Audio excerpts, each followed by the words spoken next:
Hey guys, it's Laura again, and I'm here to actually answer another question that we got from a follower, subscriber, and I've answered it kind of before, but I'm going to go at it a different angle. As you know, I'm Laura from Front Office Rocks, and I am trying to answer questions and address issues that people have, specifically on YouTube, because I want to get the message out, and a lot of times on Facebook and other groups, it only goes to a certain percentage. So, as you can see, I'm working from my home office, not too bad, outside San Diego. And you might not have noticed, but I'm wearing glasses. I have something going on with my eye and I never wear glasses. So this is the first video you'll ever see of me wearing glasses. But anyway, so the question, now that you know where I am and who I am, the question was about the communication between the front and the back when it comes to patient handoffs. How the front office communicates with the back and the back communicates stuff with the front. And that's a bigger question than I can answer in a 5 or 10 minute video, but I can give you some of the basics. We do training on this with Front Office Rocks because it's something you actually have to train the team on. We hear all the time about how important handoffs are. Just like we hear all the time how important morning huddle is, but if you don't run it well, or if you don't train your team well, handoffs kind of just fall flat. They really just, it's sort of like, here's the patient, I'm done with them, it's your turn to take them. But there's more to it than that. So I wrote down a couple notes that I think are important that you talk to your team about. Like I said, I can't train this in your team in 10 minutes, but we have resources for this. But basically, it's a matter of communicating about the patient and also making sure that the patient feels like you are communicating. And I'm going to tell you a story. If you follow me on Facebook or Front Office Rocks on Facebook, I just told a story recently about going to the optometrist, hence the glasses, and how bad it went, how they scheduled my appointment, how I didn't get treated well, and suggestions I could have made to them if I was consulting or training their office. And I didn't talk about this part on Facebook. When I went in for the new patient appointment, I filled out my paperwork, sat down. The assistant, I don't know what they call it in that industry, but the assistant took me back, took me in the room, started asking me questions, and about 5 or 6 minutes into the new patient exam or the new patient appointment, she looks at me and she goes, "Are you a new patient to us?" And I said, "Yeah." She said, "Oh, now I gotta go do more medical history. Hold on." And she pulls out another piece of paper. Wow, what a way to welcome a new patient, right? What a way to communicate between the front and the back that I'm a new patient. Like, it was such a, if I wasn't desperate and my eyes didn't hurt, I would have got up and walked out right then. So we really need to learn how to communicate better. So a few of my tips in this video are just things that you can start talking with your team about or working with your team on. First is the patient should never be left alone.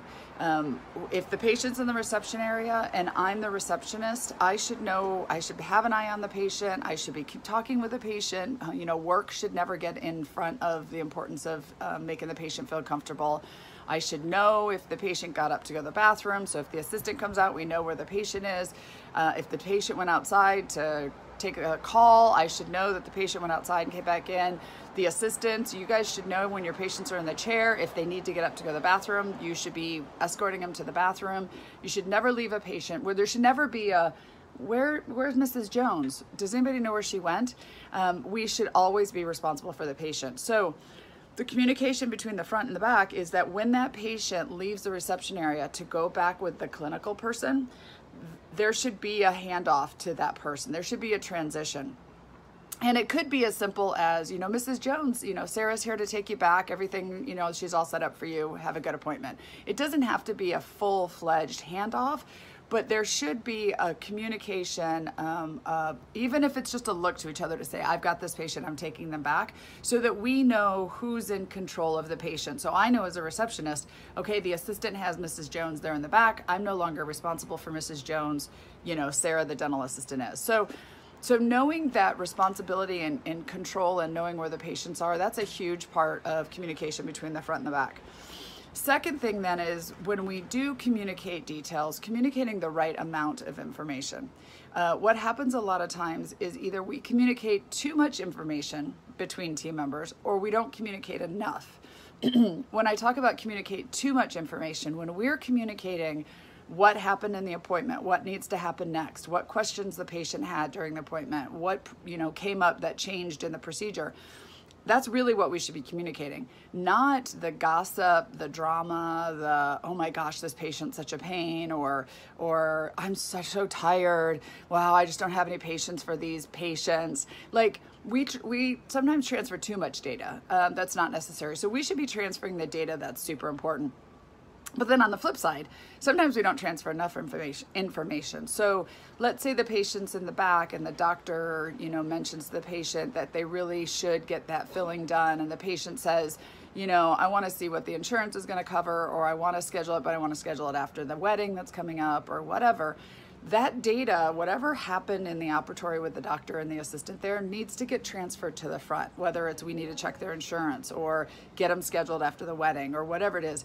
We need to make sure we're transferring the information, because there's a lot of things that happen with the patient in the practice, in the office, that we don't communicate. Another good example is, let's say we have a patient in the reception area and the patient's telling me that they're going on a vacation soon and they're really worried about this one tooth that's kind of aching, but they're thinking of waiting till after the vacation just because they have a lot of money, going into this vacation. That's key information that we need to get transferred to the doctor, because the doctor needs to know this patient's having pain with the tooth, but they want to wait until after the vacation so that we can talk to them about the importance of getting it done before their vacation so it doesn't blow up and ruin their trip. So these are the kinds of information, the things that we find out about patients that we need to work on transferring between the front and the back. Now, when there is information, this is the part I can't teach you. In a 10-minute video, I can't teach you how to do a handoff, the parts of a handoff. I have that in my training, but there are parts to a good handoff. And a handoff happens anytime somebody new takes over for the other person on the team. So when the receptionist or whoever's in the front, when the dental assistant or hygienist comes to get the patient, then that is when we're handing them off. And if I found any information from the patient in the reception area, or I have data about them that we need to know, I need to get that information transferred to the person taking over. Every time a new clinician comes into the operatory, so if the assistant's with the patient and then the doctor comes in to take over, there needs to be a handoff to the doctor, because the doctor is now responsible for that patient while they're in there. Same thing with the hygienist and the doctor. Like whenever somebody new comes in to do their part, there needs to be a handoff, which we can teach you the basics of the handoff and what needs to be communicated. But here's the thing. There's two parts to the handoff that I think the reason they're not super great in dental offices, even though you've probably seen speakers and consultants talk about this in the past, is one is we have to practice. Handoffs are not, it seems like it would be simple, right? Just tell me what's going on with that patient and then I'll take over.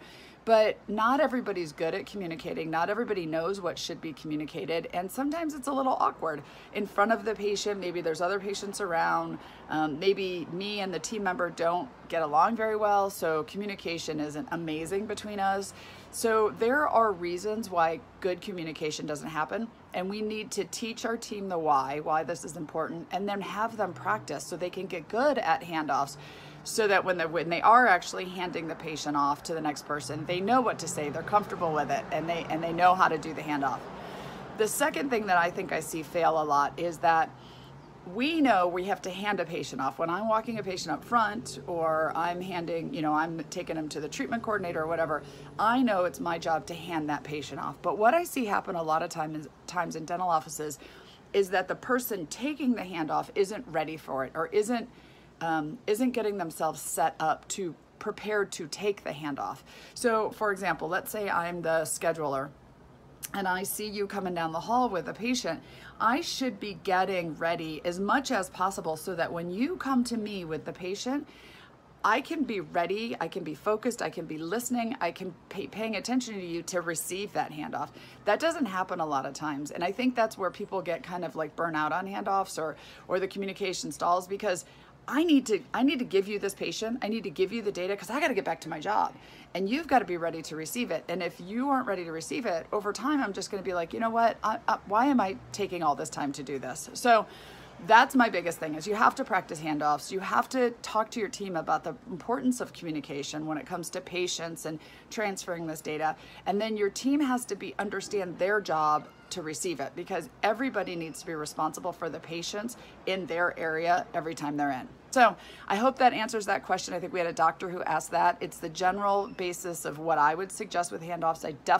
And communication, I definitely would talk to your team about this. As the leader, you need to, explain to them why this is important, and then practice and get the breakdown of how this can work, and get your team on the page to do it. So again, I'm answering questions on YouTube, so subscribe to my channel. Please share this with other people, and I'll be back soon with another question.